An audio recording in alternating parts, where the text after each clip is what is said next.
Muy buenas tardes a todos. Como cada jueves vamos a informar sobre la evolución de la epidemia del coronavirus en España, el COVID-19. Los datos de hoy siguen la misma tendencia que hemos estado observando. Llevamos ya varias semanas, si no me equivoco, creo que son ya 3 semanas y pico, con una tendencia descendente clara. Es verdad que todavía estamos en niveles de incidencia a 14 días por cada 100.000 habitantes muy altos, estamos por encima de los 300, pero también es cierto que esa tendencia descendente es cada día más obvia y además está bajando con una cierta rapidez. Hoy tenemos 320 casos por 100.000 habitantes en los últimos 14 días como dato nacional, con variabilidad entre comunidades autónomas, pero en todas se observa esa tendencia descendente que comentaba hace un momento. Ahora mismo tenemos ya 7 comunidades autónomas que tienen una incidencia por debajo de los 250 casos por 100.000, con lo cual si encaja bien con los otros indicadores, estaríamos ahora ya hablando de que en un plazo breve vamos a empezar a ver que el mapa del nivel de alerta en España va a ir probablemente aclarándose un poquito.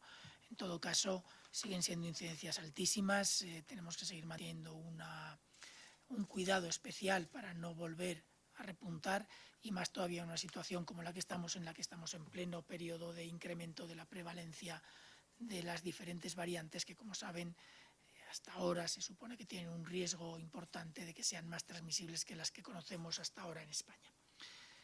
Además, la previsión de que en los siguientes días siga descendiendo si se mantienen las medidas de cierta manera, tal y como estamos implementándolas ahora, desde luego es que esa tendencia se mantenga durante los próximos al menos 4 o 5 días, aunque tendremos que valorar todavía un poco qué es lo que sucede con la relajación de algunas medidas que en algunas comunidades autónomas se han empezado a tomar. En cuanto a la ocupación hospitalaria, sigue siendo una ocupación muy alta.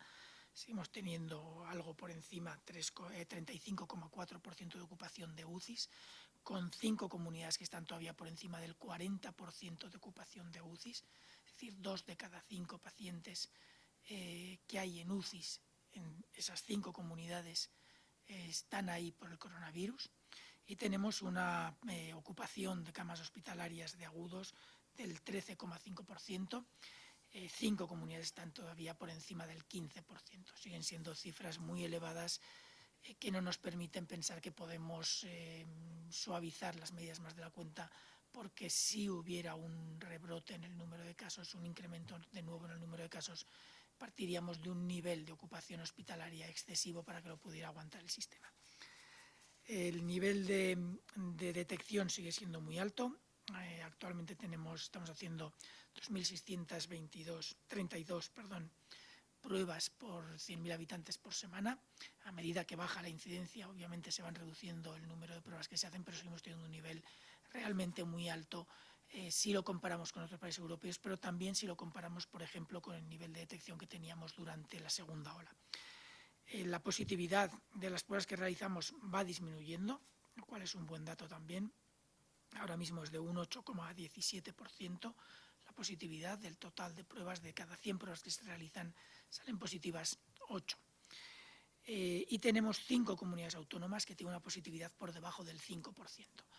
Son datos que nos ponen en una situación, con una percepción de la evolución favorable, pero de nuevo repito, tengamos mucho cuidado porque seguimos estando con incidencias muy, muy elevadas y una ocupación de camas de UCI y de camas hospitalarias todavía muy grande respecto a lo que deberíamos de tener para poder soportar, en caso de que se produzca, y esperemos que no, un nuevo repunte de casos. Los fallecidos en los últimos 7 días han sido 1.168 los que se han notificado desde las comunidades autónomas. Es un dato que llevamos ya varios días con un pequeño descenso en el número de personas que fallecen en una semana. Tenemos que seguir observándolo con mucho cuidado. Saben que fue el último indicador que bajó, saben que puede haber pequeñas ondulaciones en este dato, igual que en todos los demás, pero sí que es cierto que llevamos ya unos cuantos días en los que parece observarse una cierta tendencia descendente también en el número de fallecidos. En cuanto a la letalidad, es decir, de aquellos que se ponen enfermos, cuántos fallecen, seguimos manteniendo niveles muy bajos. de poco más del 1%, que es los niveles más bajos que hemos observado en toda la epidemia, sabiendo que partíamos de niveles cercanos al 13% en la primera ola, niveles durante la segunda ola que estaban entre el 1,5% y el 2%, y durante esta tercera ola hemos tenido cifras de entre el 1 y el 1,5%. Esto, entre otras cosas, puede ser debido a que la población que se ha afectado más durante el pico de esta tercera ola eran algo más jóvenes que los observados o que los que se afectaban durante las olas previas. Yo creo que con eso lo podemos dejar, secretaria. No he mencionado que estaba con nosotros hoy también la secretaria de Estado, que nos va a informar sobre la vacunación. Muchas gracias, doctor Simón. Si me lo permiten, antes de nada, como saben, hoy se celebra el Día Internacional del Síndrome de Asperger y quería, en nombre del Ministerio de Sanidad, lanzar un mensaje de reconocimiento y de apoyo a las personas con esta condición del trastorno autista y, por supuesto, también a su familia. Reiterar, además, nuestro compromiso por avanzar en el Sistema Nacional de Salud, por ofrecer una mejor atención integral a estos pacientes. En estos momentos se está actualizando precisamente una guía de práctica clínica para la atención de esta patología en el ámbito de la atención primaria y, en paralelo, la red de agencias de evaluación de tecnología sanitaria está revisando toda la evidencia disponible en aras de emitir un informe con la mejor evidencia a día de hoy sobre el diagnóstico precoz, el tratamiento y el manejo de estos pacientes y que sirva como instrumento de ayuda a la toma de decisiones clínicas. Y pasando ahora sí a detallarles los avances en la campaña de vacunación frente a la COVID-19, comentarles que se han entregado ya a las comunidades autónomas más de 3.600.000 dosis, de las que han sido administradas 2.782.751, lo que supone un porcentaje superior al 75%. En total se han administrado 92.294 dosis más que en el día de ayer y podemos anunciarles que ya un 5,87% de la población española tiene administrada al menos una de las dosis. Como saben, las 3 vacunas de las que disponemos actualmente funcionan con una pauta de 2 dosis y si atendemos a la población que ya ha completado su pauta de vacunación y ha recibido las 2 dosis, hablamos de un total de 1.144.556 personas. Es un dato muy bueno que nos coloca a la cabeza. Concretamente, en la Unión Europea seríamos los cuartos en este indicador y es una buena señal del avance adecuado de la campaña de vacunación en nuestro país. Por otra parte, en cuanto a la distribución de dosis, comentarles que hoy hemos recibido 396.000 dosis de AstraZeneca que empezarán a partir de mañana a distribuirse a las comunidades y ciudades autónomas. Si añadimos a esto las 483.000 dosis que se recibieron de Pfizer durante la semana, como verán, esta semana hemos alcanzado casi las 880.000 dosis recibidas.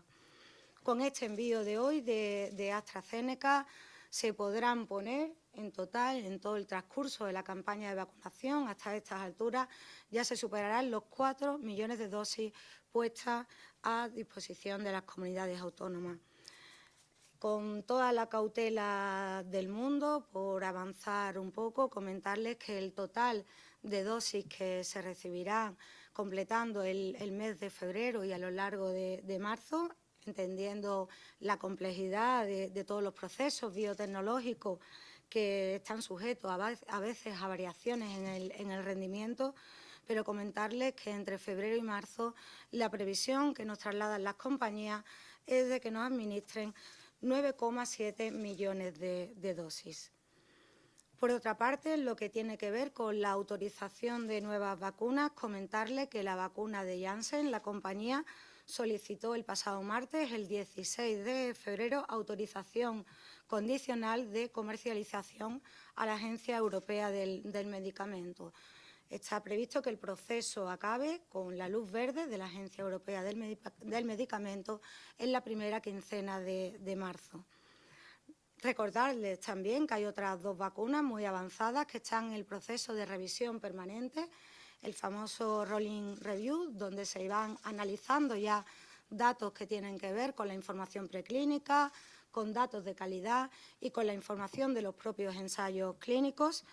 Concretamente, la vacuna de Novavax comenzó el pasado 3 de febrero y la de CureVac lo hizo el 12 de febrero. Aunque todavía es pronto para hablar de una posible fecha de autorización, sí que sería previsible o entraría dentro de lo esperable que, si todo va bien, fueran autorizadas en el segundo semestre de este año.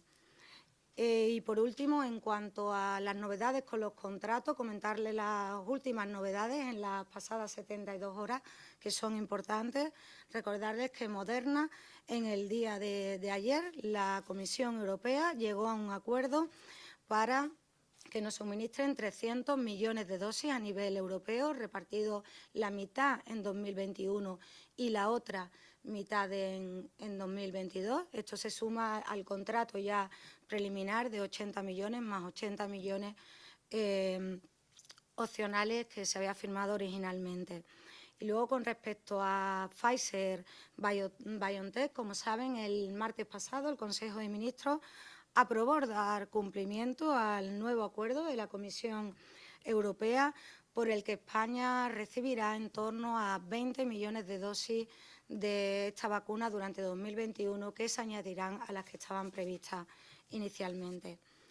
Por mi parte, nada más, y quedamos a su disposición tanto el director del CAES como yo misma. Muchas gracias, director del CAES, Secretaría de Estado. Atendiendo a la normativa vigente, los medios de comunicación que acuden esta tarde de forma presencial son la Agencia EFE, Es Radio, El Confidencial, Datadista y Antena 3. Y de forma telemática plantearán preguntas también Europa Press, La Vanguardia y Televisión Española. Si os parece bien, damos paso a las preguntas en la sala. Adaya González, de Agencia EFE. Sí, hola, buenas tardes. Hoy la ministra Darias ha dicho que la variante británica supone ya un 20% de los casos. Quería saber si se trata de una estimación o una cifra real, porque no me sale mucho la cuenta con los 613 casos que hay confirmados. Y luego, sobre este mismo asunto, también quería preguntarles por qué se ha impuesto la cuarentena a pasajeros de Sudáfrica y Brasil y no del Reino Unido. Y luego, por otra parte, después de que la semana pasada el TSJ del País Vasco anulara el cierre de la hostelería allí, ha habido una cascada de recursos por parte del sector y los tribunales están teniendo pronunciamientos distintos. Hoy ha sido el caso de Navarra y Cantabria que han avalado el cierre. Y les quería preguntar si el Gobierno baraja algún tipo de herramienta para unificar criterios y que no se repita el escenario del verano pasado, en el que los tribunales mantenían criterios distintos. Muchas gracias. Sí. Con la parte de las variantes. Ahora mismo en España tenemos una variabilidad importante en cuanto a la distribución de estos virus. Ahora mismo hay comunidades autónomas en las que la prevalencia de la variante estaría cercana ya al 50% y otras en las que está alrededor por debajo del 4%. Con lo cual, la confirmación de la variante por secuenciación no es necesaria en todas partes. Hay comunidades autónomas en las que hay una altísima correlación entre el fallo o la detección del gen S, que se hace por medio de una PCR, y la secuenciación positiva para la variante, con lo cual, ante esta confirmación de que la correlación es muy alta, con hacer una PCR que pueda detectar o no el gen S es suficiente para valorar cómo evoluciona la variante. En cambio, en otras comunidades esto no es así todavía, y por lo tanto en esas comunidades es necesario todavía mantener un cierto grado de secuenciación. Además, hay comunidades que no tienen la necesidad de hacer la secuenciación completa, sino con secuenciaciones parciales de las partes del genoma del virus que definen la variante británica, sería más que suficiente también. Con toda esta variabilidad tenemos estimaciones a nivel nacional de que la variante británica estaría ocupando alrededor del 20%, quizás algo por encima, pero estaría ocupando alrededor del 20, quizás 25%. No podemos dar datos muy precisos porque hay algunas comunidades que todavía no han producido, que no tienen una capacidad de secuenciación importante, por lo tanto todavía no podemos precisar con mucha más certitud lo que está pasando, pero sí que estaríamos aproximadamente alrededor del 20-25%, lo cual sigue más o menos la progresión esperada respecto a lo que conocemos de otros países. Esto es importante. En cuanto a las cuarentenas, esto va ligado a la distribución de la variante y los riesgos asociados. Tenemos ahora mismo 3 variantes que aparentemente son de mayor riesgo, todavía para algunas de ellas hay dudas en algunos aspectos, pero tenemos 3 variantes que son de mayor riesgo, una de las cuales ya circula ampliamente por España. La variante B117, la británica, que es la que acabamos de comentar. Una variante que ya circula ampliamente por España, obviamente pretender que poner cuarentenas a personas que pueden o no venir con la misma variante tiene mucho menos sentido. Sin embargo, de la variante sudafricana y de la variante brasileña tenemos un número muy, muy pequeño de casos detectados en nuestro país, que han sido en general importados. Tenemos, si no me equivoco, son 3 de la variante, de 2 variantes brasileñas, uno de la P1, que es la fundamental, y 2 de otra variante similar. Y tenemos 7 casos notificados hasta la fecha de la variante sudafricana. Al menos 2 de ellos tenemos seguridad de que son casos importados en viajeros que han venido y que no han generado aparentemente transmisión a su alrededor. Luego tenemos un pequeño agrupamiento con los otros 5 casos. Con lo cual tiene sentido controlar la entrada de las variantes sudafricana y brasileña. Ahora mismo tiene muy poco sentido el controlar la entrada de la variante británica. Obviamente, si podemos minimizar de alguna manera la rapidez con la que se pueda expandir y este 20% lo podemos mantener durante más tiempo, mejor que estemos al 20% a que estemos al 50%. Pero lo cierto es que la variante británica circula ya ampliamente por España y tiene poco sentido ir mucho más allá. En cuanto a los bares, no sé si... Como quieras. Pues bueno, es verdad que ha habido una sentencia desfavorable para mantener el cierre de la restauración en el País Vasco. Esto ha supuesto un problema para el control, para las herramientas de control que tiene ahora mismo la comunidad autónoma.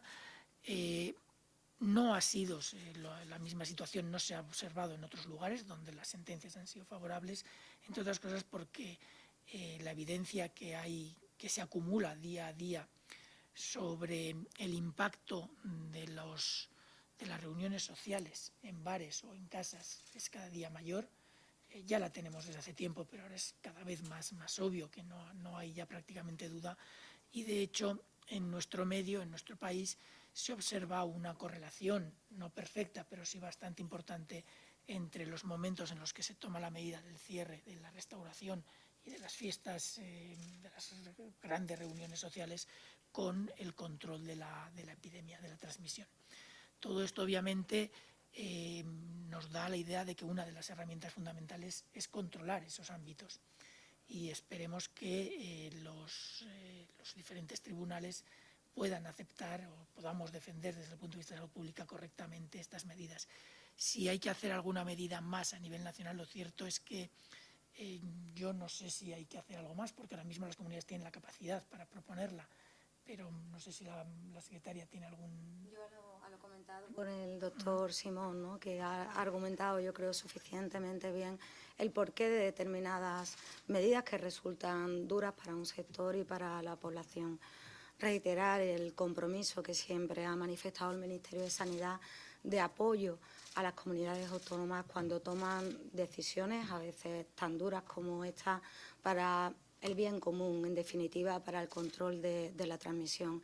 El Ministerio de Sanidad sigue a disposición de todas las comunidades autónomas, respaldándoles no solo en las argumentaciones científicas, sino también, si en un momento dado precisan algún asesoramiento más de tipo jurídico, compartiendo, entre otras cosas, además, el conocimiento de autos o de sentencias previas de otras comunidades autónomas. Todo ese conocimiento está puesto a disposición de todas y cada una de ellas. Y sí que simplemente y muy brevemente aprovechar para hacer un llamamiento a la población en el sentido de lanzar el mensaje de que merece mucho la pena el esfuerzo, porque ahora sí que queda menos. Que quede menos, que vayamos viendo como cada vez tenemos un mayor porcentaje de la población vacunada, que empecemos a tener los primeros indicios de que las vacunas funcionan y lo estamos viendo de forma indirecta de entrada ya en las residencias de personas mayores, nos debe llamar a la esperanza de que efectivamente ya estamos tocando salir de esta situación que se ha prolongado durante más de un año.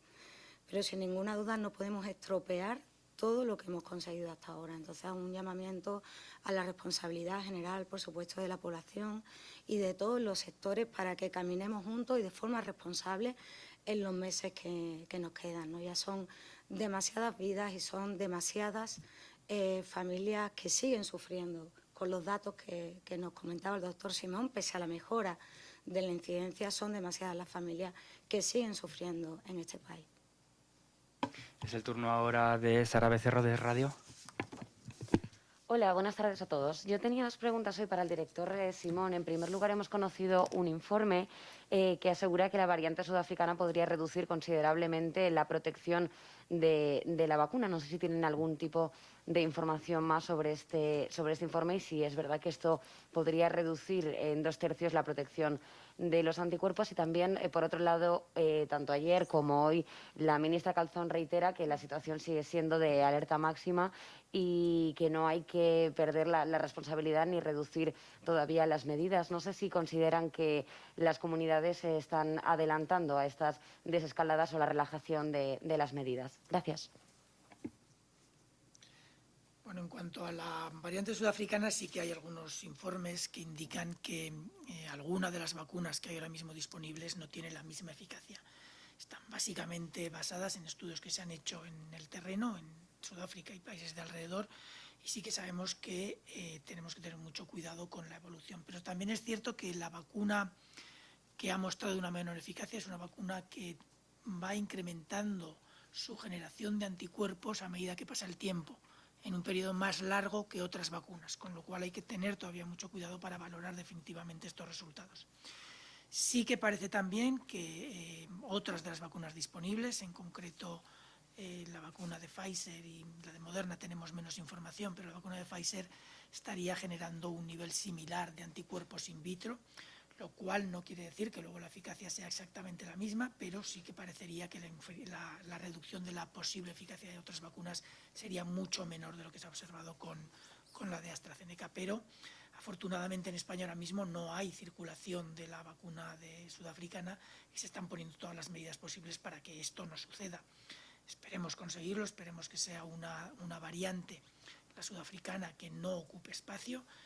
La poquita información que hay ahora mismo de países donde ha habido más introducción de variante sudafricana y donde ya circula muy ampliamente la variante británica, es que la vacuna sudafricana no estaría ocupando mucho espacio. Hay algún lugar concreto donde podría haber algunos brotes un poquito más grandes, pero lo cierto es que da la sensación, por la información disponible ahora mismo, y puede cambiar de un día para otro, que la variante británica no cede espacio a la variante sudafricana. Y eso, bueno, es un detalle de interés. En cuanto a si estamos en situación de alerta máxima, estamos en 320 casos por 100.000 habitantes, muy por encima de los umbrales que nos interesaría estar. Por lo tanto, tenemos que seguir manteniendo un nivel de control de la epidemia todavía muy, muy grande. Eso no quiere decir que no haya variabilidad en nuestro territorio, que la hay, y hay una variabilidad importante. He comentado antes que tenemos 7 comunidades autónomas por debajo de 250, cuando la media nacional es 320 casos por 100.000 habitantes en 14 días. 250 sigue siendo un dato muy malo, pero a medida que vamos bajando de ese umbral y vamos pasando a otros niveles de alerta, alguna de las medidas se puede modificar, cambiar, relajar de alguna forma. Pero eso no quiere decir que se puedan dejar todas. Y lo que sí que es muy importante es entender que el rebajar una medida no implica que se rebajen las demás. Y que cuantas más medidas se rebajan por un lado, mejor hay que aplicar las que quedan. Y eso es importante. Como decía la secretaria de Estado, queda ya poco, queda menos. Cada día que pasa es un día que ganamos a la epidemia. Y ahora es claro, tenemos una vacuna que además va llegando cada vez en más cantidad y por lo tanto es más probable que de aquí a pocas semanas estemos en una situación realmente buena. Pero lo que no podemos es hacer que estas pocas semanas que nos quedan se conviertan en un infierno, en lugar de en un camino tranquilo y relajado hacia una buena situación. Darío Ojeda, del Confidencial. Hola, buenas tardes. Una pregunta para cada uno. Para la Secretaria de Estado, hace casi un mes este Ministerio de Sanidad, tras conocerse la vacunación del esquemat, le pregunté cuántas vacunas se habían suministrado a las Fuerzas Armadas. No me dieron esa información, siguen sin dármela. Mi pregunta es, del total de vacunas recibidas por España, ¿cuántas no han sido distribuidas a las comunidades autónomas? ¿Por qué Sanidad no da esa información? ¿Por qué, si hay otros planes de vacunación diferentes a la estrategia nacional, no se incluyeron en esa estrategia nacional? Y luego, si puede profundizar, ¿cuántos planes diferentes hay? ¿Cuántos otros organismos han recibido vacunas? Y para el director del CAES, esta semana hubo una gran actualización de los datos de hospitalizados de Madrid, total más de 25.000. Quería, por favor, que nos explicara por qué ese retraso, si hay otras comunidades con retrasos similares, y le pregunto en concreto por Cataluña, que en los informes de sanidad tienen más o menos el mismo número de casos que Madrid, pero la mitad de hospitalizados. ¿Tenemos que esperar una actualización similar de Cataluña, de otras comunidades? Sí, comienzo, si quieres. La primera pregunta, ¿no?, que tenía que ver con a quién se habían suministrado vacunas y por qué no se publicaban y cuándo se iban a hacer públicos los datos. Miren, la idea, Darío, es que los datos de las vacunas que se han trasladado a Defensa y que Defensa está administrando directamente terminen siendo reflejadas en el informe diario de vacunación, al igual que aparecen las comunidades autónomas.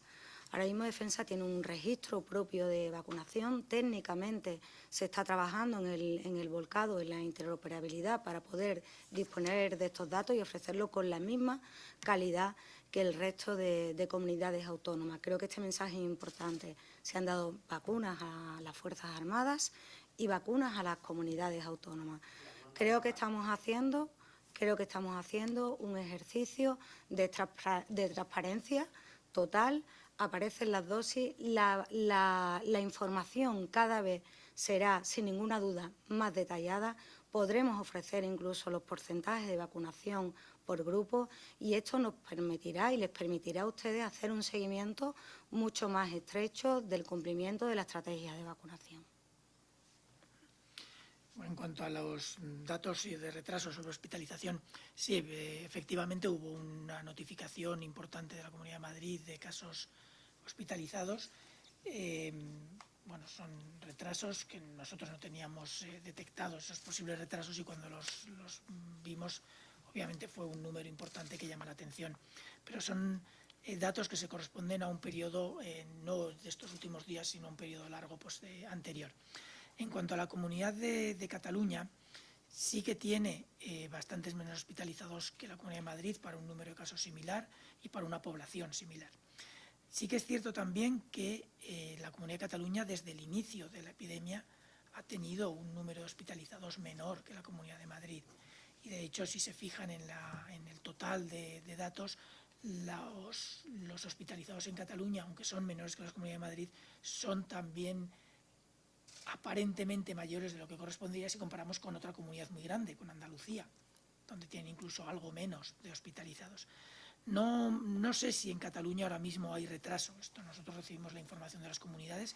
Tampoco sé si en la comunidad autónoma, cuando hay uno de estos retrasos, puede deberse a problemas en la notificación desde los niveles periféricos hasta el nivel de la comunidad autónoma, o se puede deberse incluso a problemas informáticos en algunas ocasiones. Pero lo cierto es que durante toda la epidemia lo que estamos observando ahora en cuanto a las hospitalizaciones es más o menos lo que hemos observado desde el inicio de la epidemia en el año pasado, en marzo del año pasado, febrero o marzo del año pasado. Por lo tanto, bueno, sí que ha habido una actualización de datos. Es bueno, creo yo, es bueno que haya transparencia con toda la información. Es bueno que cuando se detectan retrasos en notificación o errores en alguna notificación se corrijan y se notifiquen lo antes posible.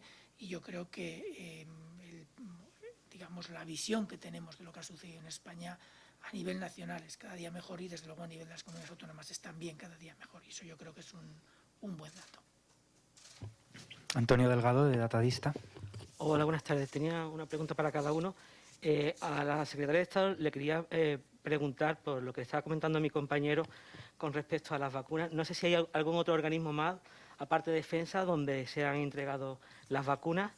Y después, la Secretaría de Estado también, el Instituto de Salud Carlos III, en la serie histórica publicada de fallecidos hoy, los datos agregados nos muestran que en enero ya ha habido 9.500 fallecidos, 4.400 en febrero, es decir, casi en 2021 llevamos casi 14.000 fallecidos notificados por Sanidad. No sé cómo se valoran las medidas de relajamiento tomadas de cara a la Navidad con estas cifras de fallecidos en las que estamos actualmente. Y para el director del CAE, países como Francia o Alemania, que han tenido una incidencia acumulada a 14 días menor que España en estas últimas semanas, pero con unas mayores medidas de confinamiento, como han podido ser la hostelería, donde en Francia desde el 29 de octubre está cerrada la hostelería. Estamos viendo como en la última semana muchos ciudadanos están viniendo a ciudades como Madrid para pasar el fin de semana, donde aquí, a pesar de una mayor incidencia acumulada, las medidas son menores y pueden tomarse como un respiro para no tener mascarilla y estar al aire libre en terraza. No sé cómo valora esa situación. Muchas gracias.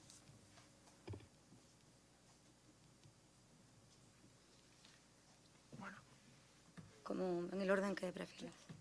¿Qué soy yo? Muchas gracias.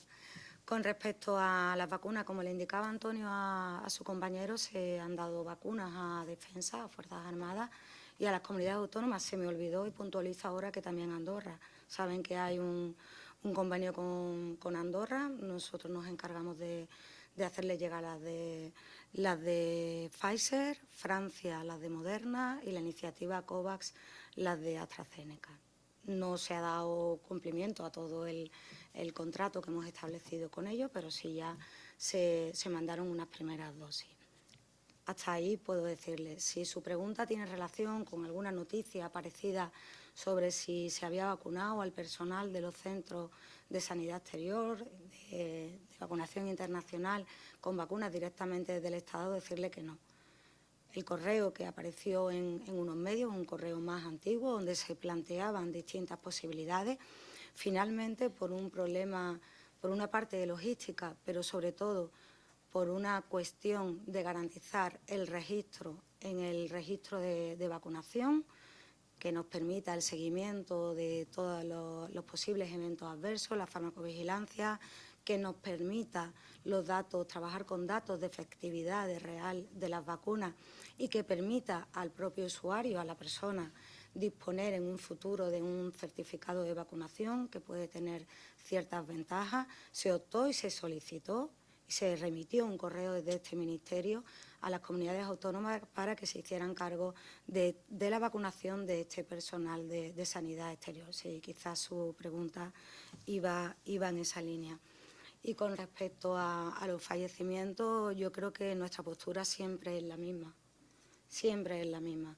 Siempre alertamos de que no se deben relajar las medidas, siempre alertamos de que a veces la incidencia sube preocupantemente y usted, Antonio, maneja especialmente los datos y no tiene una traducción todavía en lo asistencial. Ya conocemos de sobra el decalaje entre los aumentos de las incidencias y el impacto primero en la hospitalización convencional, posteriormente en las UCI y, por último, lamentablemente, en los fallecimientos, ¿no? Siempre hemos expresado lo mismo, la necesidad de mantener la tensión, de intentar convivir ya durante un año, como indicaba antes, con este virus, con esta elevada transmisión, pero no relajar en exceso las medidas. En cuanto a la situación en Francia, comparándola con la de España, hay un rasgo diferencial importante. Es cierto que Francia ha mantenido durante un periodo largo medidas más duras que España, pero también es cierto que Francia, aunque ahora mismo tenemos incidencias no muy diferentes, estamos más o menos al mismo nivel, Francia está en una tendencia ascendente, lenta pero ascendente, España está en una tendencia muy rápida descendente. Y esto obviamente tiene implicaciones también. Cuando hablamos, creo que fue el último día, el lunes pasado, estuvimos hablando largo sobre los indicadores que se utilizan. Hay indicadores principales que son la base de la evaluación de riesgo, pero luego hay indicadores complementarios que nos tienen que marcar qué es lo que podemos esperar en el futuro y hacia qué tenemos que ir. También es cierto que las medidas de control social que se han aplicado en Francia han sido muy importantes, pero hay medidas individuales que en nuestro país, por la información que vamos teniendo y discutimos con otros países, se aplican probablemente mejor. Entre otras cosas, por ejemplo, el uso de las mascarillas. Hay países donde no es obligatorio en todos los lugares. En Francia, en principio, ahora debería serlo en muchos de ellos, no en todos. Pero lo cierto es que las medidas, aunque sobre el papel puedan parecer diferentes, son bastante más parecidas de lo que parece, y unas que puedan ser menos estrictas se compensan con otras que son más estrictas. La situación en España ahora mismo no es muy diferente de la que hay en Francia, con la salvedad de que nosotros vamos claramente hacia abajo y Francia está, de hecho, hoy he estado en 2 reuniones por videoconferencia europeas, una con el Centro Europeo de Control de Enfermedades y otra con la Comisión.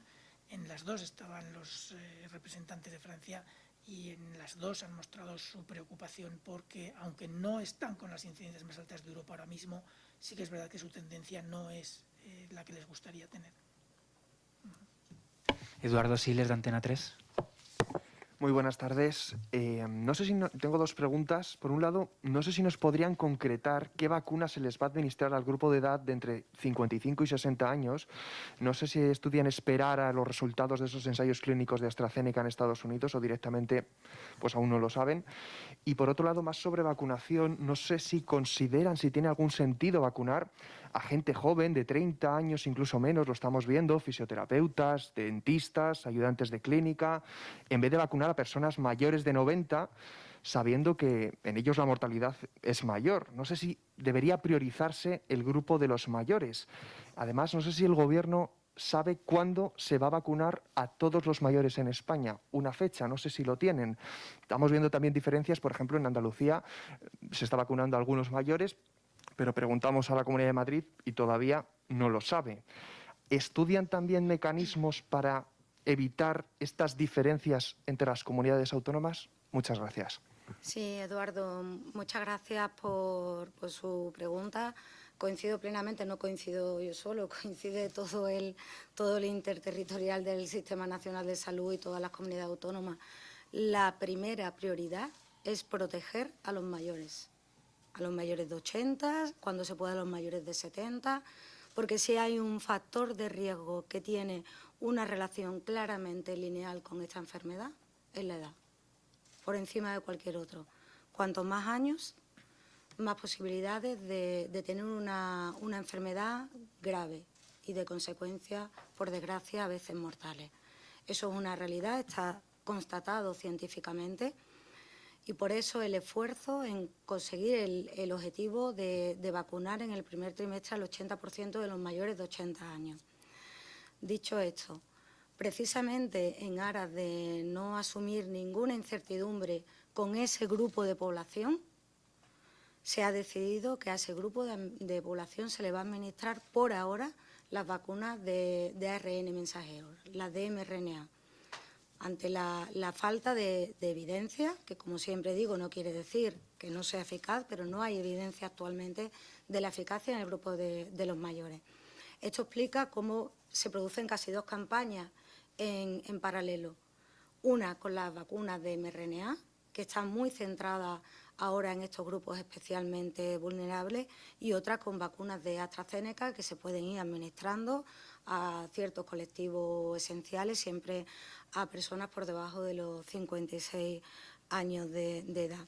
En cuanto a concretar qué va a pasar con los demás, efectivamente, conforme vayan llegando las vacunas y se vayan confirmando la previsión que las compañías nos hacen, será relativamente fácil trazar el calendario del segundo trimestre y de cuándo se iría incorporando cada grupo de vacunación, cada cohorte concreta de edad.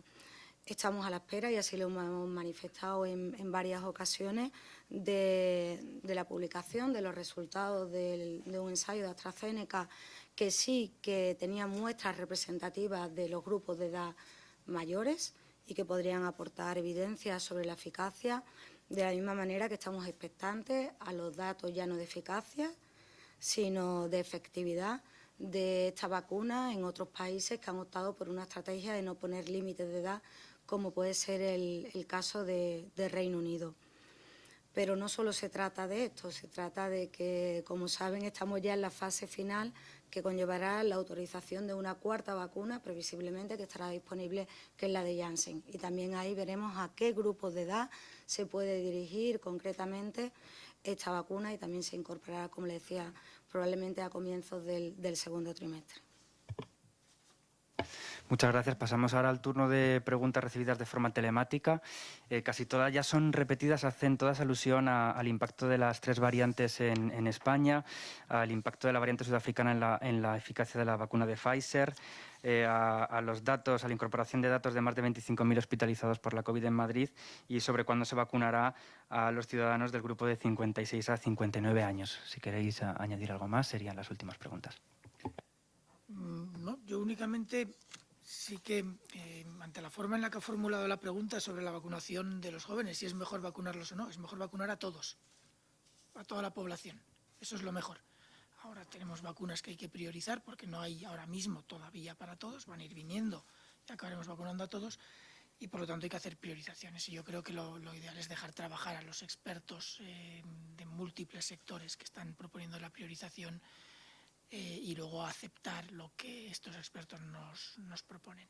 Yo creo que es lo ideal. Discusión puede haber toda, pero yo creo que tenemos que dejar trabajar tranquilamente a los profesionales. Nada más, pues muchas gracias. Damos por finalizada la rueda de prensa.